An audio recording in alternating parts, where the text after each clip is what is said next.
영국의 유명한 설교자였던 찰스 스펄전 목사님의 책 하나님 편에 서라, 그 책에 나오는 내용을 읽으면서 설교를 시작합니다. 지금 이 세상을 인도하는 가장 위대한 지도자는 유행이며 이 세상이 섬기는 신은 체면이다. 이 두 가지야말로 유행, 체면, 이 두 가지야말로 용기 있는 그리스도인이 마땅히 비웃어야 할 도깨비요 환상이다.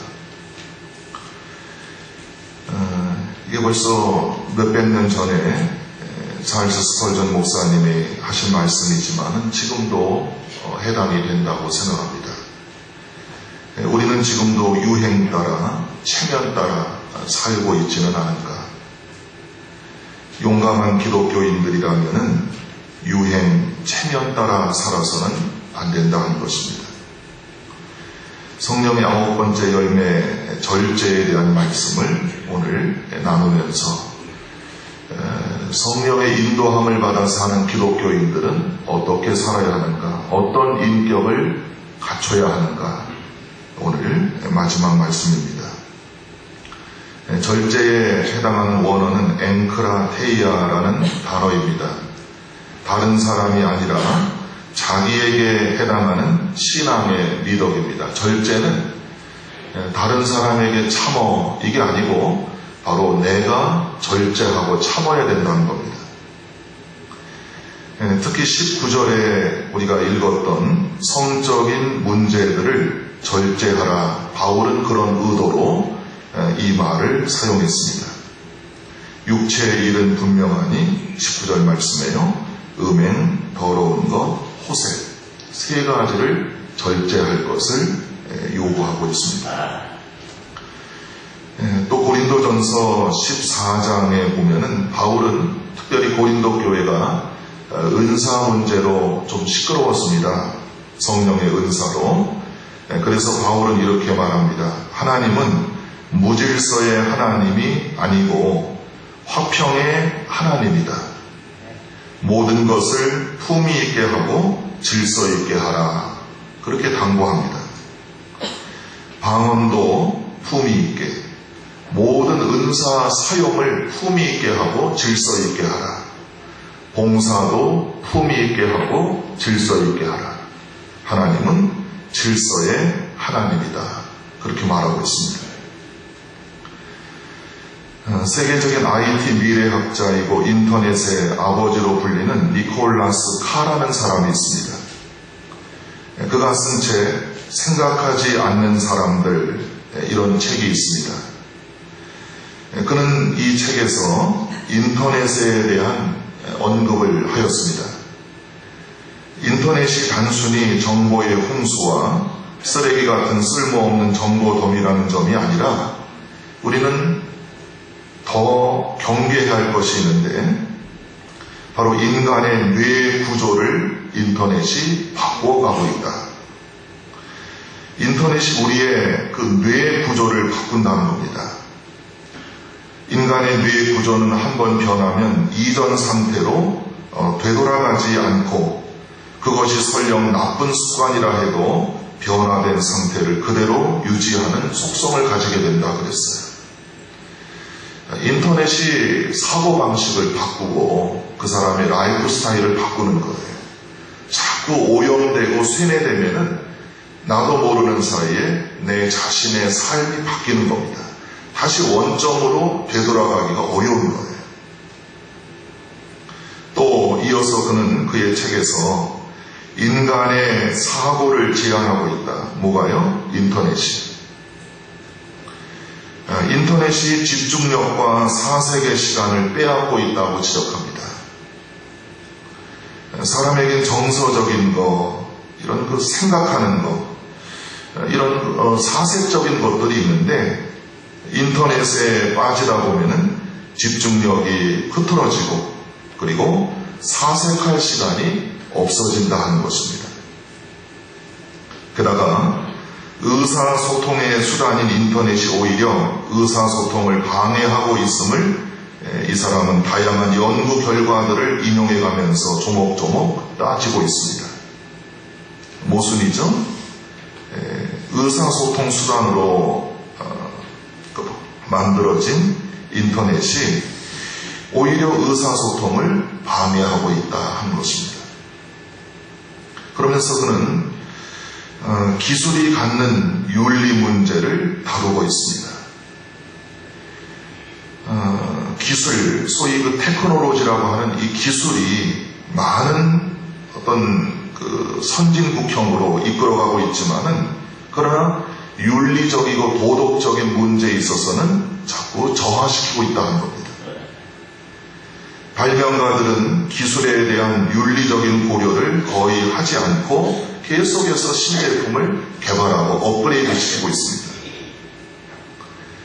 이들의 그 책임은, 이들의 할 일은, 발명가들은 그저 새로운 신기술보다 더 나은, 고차원적인, 더 빠른 이런 것만 생각하지 그것이 나중에 윤리적으로 도덕적으로 무슨 문제가 생기는가 이거는 전혀 고려하지 않는 거예요. 각자의 책임에 맡기는 거죠.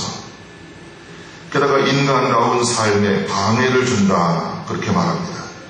예를 들어 우리도 겪고 있지만은 인터넷 때문에 중독, 또 채팅, 그리고 충동 구매 쇼핑 때문에 과소비, 24시간 맘만 먹으면은 인터넷을 통해서 무엇이든지 우리는 구입할 수가 있습니다. 또 사이버 테러라고 불리우는 해킹 같은 거, 머리 좋은 사람들은 해킹을 합니다. 돈 한 푼 없어도 남의 통장에 들어가서 수십억을 자기 계좌로 끌어올 수 있어요. 또 모방 범죄 같은 거, 자살 사이트 같은 거 만들어 놓고서 말입니다. 그렇죠? 사제 폭탄 같은 거 만드는 방법 같은 거 다 올려놓고 모방 범죄를 인터넷을 통해서 배우게 된다는 것이죠. 인터넷 때문에 절제하지 못해서 큰 피해를 보는 어른, 학생, 아이들이 얼마나 많습니까?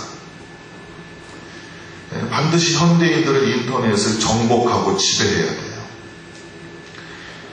인터넷을 쓰면서 절제하는 그런 그 습관이 없으면은 인터넷은 이게 우리에게 독이 되고 칼이 됩니다. 덧붙여서 스마트폰이 지금 많이 보급됐습니다. 그런데 스마트폰 때문에 거의 하루에 한두 시간, 두세 시간 정도는 뚝딱뚝딱 그냥 넘어갑니다. 신기하니까 아무 애플리케이션이나 눌러가지고 또 그걸 이용하고 검색한다 그러고. 스마트란 말은 영리하다는 말인데 전혀 사람을 스마트하지 못하게 만들고 있어요. 절제할 필요가 있지 않습니까? 절제란 말은 쉬운 영어 두 개의 단어가 합쳐진 말입니다. 셀프라는 말하고 컨트롤이라고 하는 말. 셀프 컨트롤입니다. 자기를 제어한다 그런 뜻입니다. 우리에게 이런 절제의 성품이 필요한 이유는 첫사람 아담과 이브가 타락하고 그래서 우리 사람 마음속에는 여러 가지 비뚤어진 욕망이나 본능이 자리를 잡게 되었습니다. 창세기 3장 6절을 보면은 여자가 그 나무를 본즉 먹음직도 하고 보암직도 하고 지혜롭게 할 만큼 탐스럽기도 한 나무인지라. 일단 유혹이 시작됐습니다. 그런데 이분은 절제를 못했어요. 그 나무를 보니까 먹음직스럽고 아주 굉장히 아름답게 보이고요. 보암직하고 지혜롭게 할 만큼 탐스럽게 생긴 그런 나무 열매였습니다. 순간 여자는 절제를 못하고 손을 내밀어서 그 열매를 따먹고 자기와 함께 있는 남편에게도 주어서 같이 먹어버렸습니다. 절제에 실패한 것입니다. 절제를 실패함으로 그 영향은, 그 여파는 온 인류에게 원죄라는 씻을 수 없는, 돌이킬 수 없는 크나큰 악영향을 끼친 것입니다. 사람들의 마음속 깊숙이 뿌리내리고 있는 이런 왜곡된 욕망과 본능을 절제하지 못하면 온갖 죄의 유혹과 시험에 걸려 넘어지게 됩니다. 그래서 오늘 본문 19절에서 21절에 나오는 육체의 일들을 행하게 됩니다. 우리 다시 한번 19절에서 21절을 한번 보십시오. 절제하지 못해서 이런 일을 저지르게 됩니다. 한번 다시 읽어보시죠. 19절에서 21절입니다. 육체의 일은 분명하니 곧 음행과 더러운 것과 호색과 우상 숭배와 주술과 원수 맺는 것과 분쟁과 시기와 분냄과 당 짓는 것과 분열함과 이단과 투기와 술 취함과 방탕함과 또 그와 같은 것들이라. 전에 너희에게 경계한 것 같이 경계하노니 이런 일을 하는 자들은 하나님의 나라를 유혹으로 받지 못할 것이요. 절제하지 못한 결과는 하나님의 나라를 유혹으로 받지 못한다. 굉장히 우리에게 큰 피해가 오는 것입니다. 그래서 우리는 성령의 능력과 충만한 은혜를 힘입어서 우리 안에 있는 이런 비뚤어진 왜곡된 욕망과 본능을 조절하고 다스리며 살아야 하는 것입니다. 삼손이나 다윗이나 그리고 다윗의 아들 솔로몬도 그만 이 절제에 실패했기 때문에 인생의 오점을 남기게 된 것입니다. 고대 그리스 사람들은 청년들에게 두 가지 교훈을 했습니다. 하나는 내 자신을 알라, 이런 충고를 했고, 또 하나는 내 자신을 다스리라, 이런 충고를 했습니다. 내 자신을 알라, 이 말은 우리가 너무 잘 아는 말이고요. 그런데 또 하나, 내 자신을 다스리라. 그만큼 우리에게는 절제해야 할, 다스려야 할 요소들이 많이 있다는 것입니다. 또 고대 철학자 플라톤은 이런 말을 했습니다. 인간의 언어와 생활을 검은 말과 흰 말이 끄는 수레와 같다 그랬습니다. 흰 말은 인간의 이성, 분별력을 말합니다. 검은 말은 인간의 욕망과 본능을 의미합니다. 흰 말은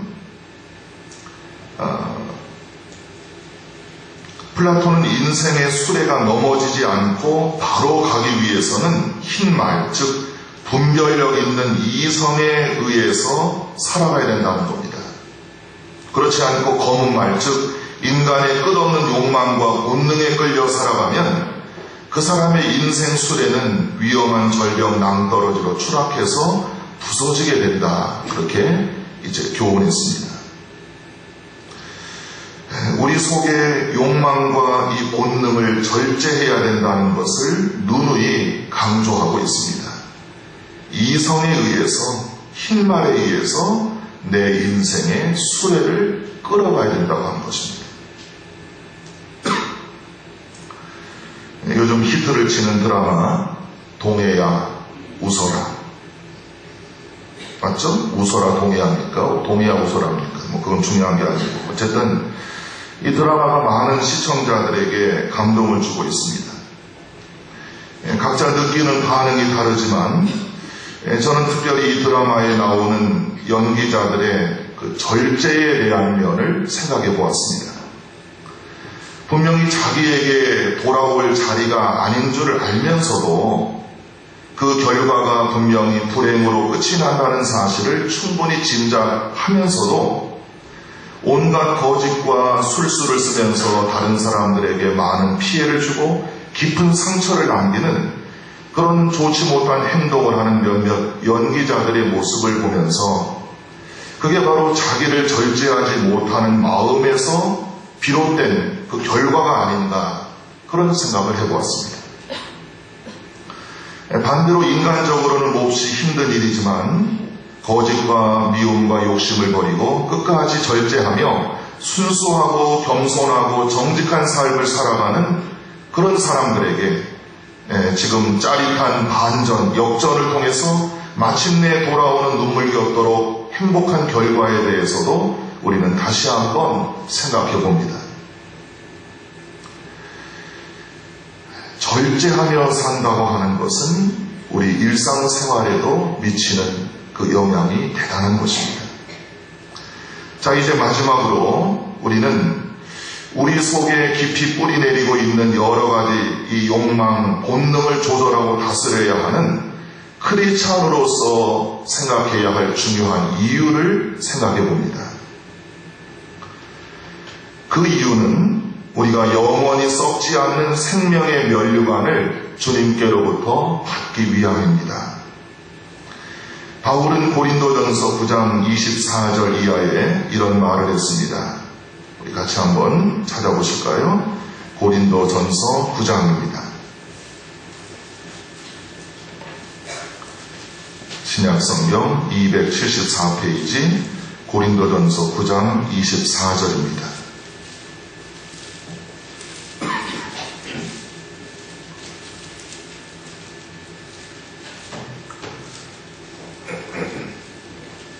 (24절부터) 좀 띄워주세요. 한참 교사님. 24절에서 마지막 27절까지 찾으셨으면 같이 읽겠습니다. 운동장에서 다름질하는 자들이 다 달릴지라도 오직 상을 받는 사람은 한 사람인 줄을 너희가 알지 못하느냐? 너희도 상을 받도록 이와 같이 다름질하라. 이기기를 다투는 자마다 모든 일에 절제하나니 그들은 썩을 승리자의 관을 얻고자 하되 우리는 썩지 아니할 것을 얻고자 하노라. 그러므로 나는 다름질하기를 향방 없는 것 같이 아니하고 싸우기를 허공을 치는 것 같이 아니하며 내가 내 몸을 쳐 복종하게 함은 내가 남에게 전파한 후에 자신이 도리어 버림을 당할까 두려워함이로다. 아멘. 운동하는 그 경기의 비유를 했는데요. 모든 일에 절제하는 사람이 상을 받는다 그랬습니다. 그래서 바울은 나도 썩지 않는 면류관을 받기를 원하는 나도 내 몸을 쳐서 복종시킨다. 절제한다고 말하고 있습니다. 2001년 프로야구가 지난 화요일에 개막이 됐습니다. 전국 4개 구장에서 6개월 동안의 대장정에 들어갔습니다. 8개 구단의 감독과 선수들이 자신 있는 출사표를 던지고 모두 우승을 꿈꾸고 있습니다. 하지만 모든 팀이 아무리 좋은 성적을 욕심낸다 해도 그렇게 될 수는 없는 겁니다. 다만 지난 겨울에 그 맹추위와 싸우고 자기 자신을 채찍질하고 담금질한 팀과 선수들에게 승리의 트로피가 돌아간다는 것은 너무나 당연하고 분명한 일입니다. 배우 김태희 씨가 자신의 연기에 충실하기 위해서 일주일에 2-3번씩 헬스클럽을 찾아가서 트레이너의 지도를 받고 몸 만들기를 하는 모습이 TV에 나왔습니다. 거의 2시간 동안 많은 땀을 흘리고 쓰러지기 직전까지 최선을 다하며 운동하는 모습은 정말 감동 그 자체였습니다. 그런데 김태희 씨가 마지막 그 기자와 인터뷰를 하면서 남긴 말이 더 인상적이었습니다. 제가 만일 CF 모델, 광고 모델만 하는 것이 저의 목표라면 이렇게 힘든 고생은 안 할 겁니다. 우리가 좀 되새겨야 할 그런 말인 것 같습니다. 단순히 광고 모델만 하고 끝난다면 이렇게 고생하고 싶지 않습니다. 세상에서 스포츠 경기를 통해 좋은 성적을 거두기를 원하는 선수들, 또 팬들에게 좋은 연기를 통해서 감동을 주려는 배우, 이들은 우리가 상상할 수 없을 정도의 노력과 희생을 감수하면서 자기 자신과의 싸움에서 지지 않으려고 절제하며 최선을 다하고 있습니다. 그런데 과연 영원한 천국을 향해서 믿음의 경주를 하고 있는 우리들은 지금 어떻게 살아가고 있습니까? 사도 바울은 빌립보 교인들에게 이런 말을 했습니다. 빌립보서 2장 12절인데요. 우리 한번 찾아보실까요? 신약 빌립보서 2장 12절입니다.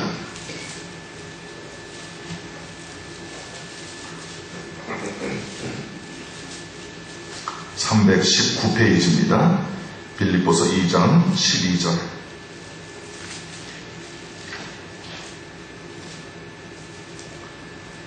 읽습니다. 그러므로 나의 사랑하는 자들아, 너희가 나 있을 때뿐 아니라 더욱 지금 나 없을 때에도 항상 복종하여 두렵고 떨림으로 너희 구원을 이루라.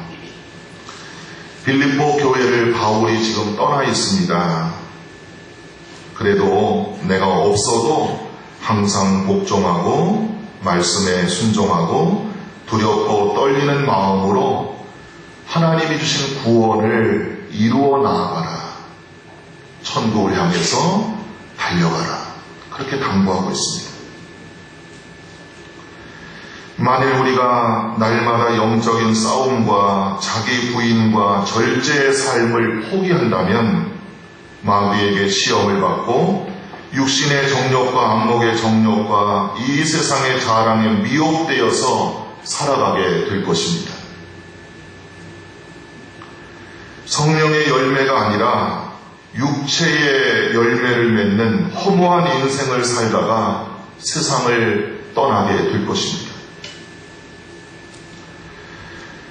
하나님은 스가랴 선지자에게 이렇게 말씀하셨습니다.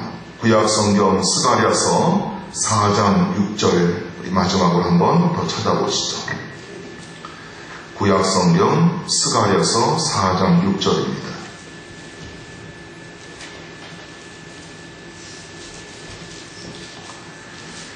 구약 1316페이지입니다. 구약성경 1316페이지 스가랴서 4장 6절입니다.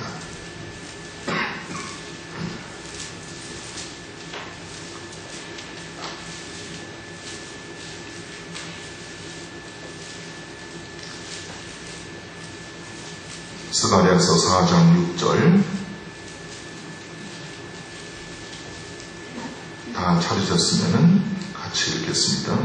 그가 내게 대답하여 이르되 여호와께서 스룹바벨에게 하신 말씀이 이러하니라. 만군의 여호와께서 말씀하시되 이는 힘으로 되지 아니하며 능력으로 되지 아니하고 오직 나의 영으로 되느니라. 아멘.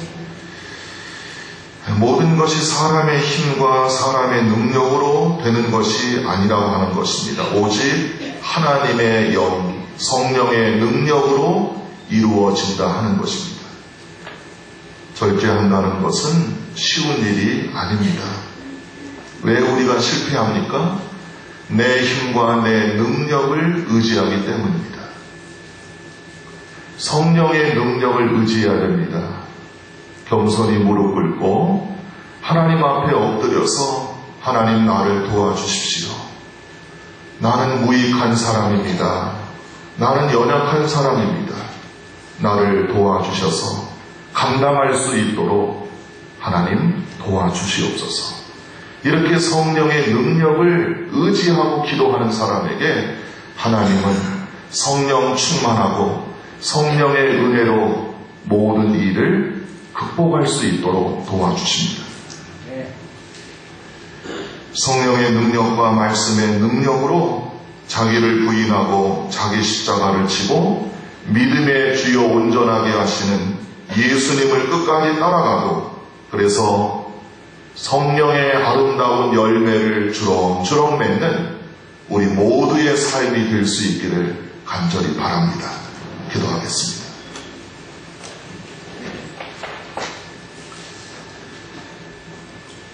기독교인이라면은 누구든지 육체의 열매가 아니라 성령의 열매를 맺기를 원할 것입니다. 하나님, 사랑, 희락, 화평, 인내, 자비, 양선, 충성, 온유, 절제, 이 대표적인 9가지 덕목, 미덕, 이 인격을 우리 신령 속에서, 우리 삶 속에서, 나의 말과 행동에서 우리가 표현하고, 그리고 이렇게 행동으로 옮기며 살아갈 수 있도록 하나님 연약한 저희들에게 성령의 능력으로 덧입혀 주시옵소서. 우리는 부족합니다. 말뿐입니다. 말해놓고 또 무너집니다. 또 못 지킵니다. 후회합니다. 회개합니다. 하나님, 저희들이 날마다 주님 앞에 무릎 꿇는 그런 겸손한 믿음을 주시고, 나를 부인하는 믿음을 주시고, 성령님을 받아들이고 말씀을 의지하여서 나의 신앙이 하나님 보시기에 합당한 신앙으로 날마다 고쳐질 수 있도록 도와주시옵소서. 성령의 열매를 맺는 저희들, 저희 가정, 그리고 교회가 될 수 있도록 축복해 주시옵소서. 예수님의 이름으로 간절히 기도하옵나이다.